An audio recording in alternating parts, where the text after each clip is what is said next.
Pero paanong ito, depende na 'to kung paano niyo gustong ikwento yung storya. Paano nag-umpisa na napasok kayo sa anong gang niyo nga ulit? Marami akong affiliation pero isa sa mga gang na ako ang nagbuo is yung Pinoy True Crips. So, Anong gang name niyo, sir?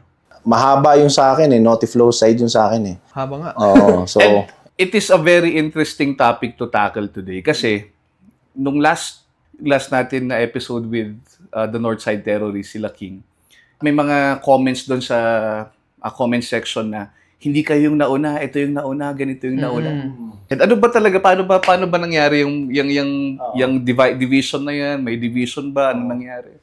siguro yung part na yun, hindi ko naman para i-kontrahin yung sinabi ni King dun sa sinabi niya. So, I would still support that. Total, it's also part of the history.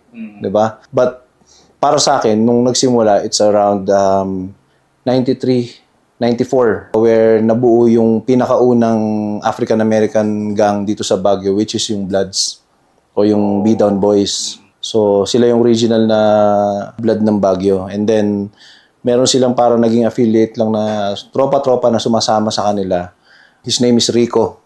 Galing siya ng California na nag-aral din dito sa Baguio. So, eventually, nagtayo siya ng sariling group niya, which is yung GMC naman, God's Mob Crips. Ang pinaka-head nila ngayon is si Kuya Mike Alcantara.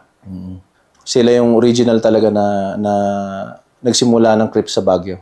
Tapos nung nag-expose ka sa gang, anong gang yung unang mong nasalihan, sir? I was like 13 years old during that time. Napasama ako doon sa mga Spook Town. Ano siya, composed naman siya ng mga bakla, tomboy, saka mga bata. Anong bata? Anong age ng mga batang yun, sir? 13, Grabe. 14. Oh, during that time, talagang lahat ng mga bata na mapapadpad sa streets, doon napupunta. Yung GMC, parang nagsanga siya ng Spook Town, ng Dog Town. Oh, okay. Which is si Ems naman, yung OG ng NST. Galing siya sa Dog Town.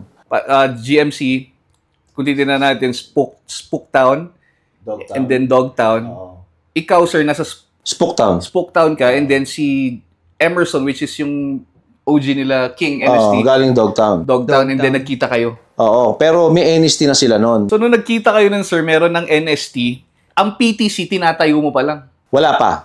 So, nabuo muna is yung NST, and then biglang nung dumating kami ng mga datihang mga creep, no? Si Chowie na Corpus, OG ng PTC, galing din sa Spook. Marami kami na nakita-kita pero parang nagsama yung NST saka yung mga dating creep. So, nabuo ulit yung Dogtown.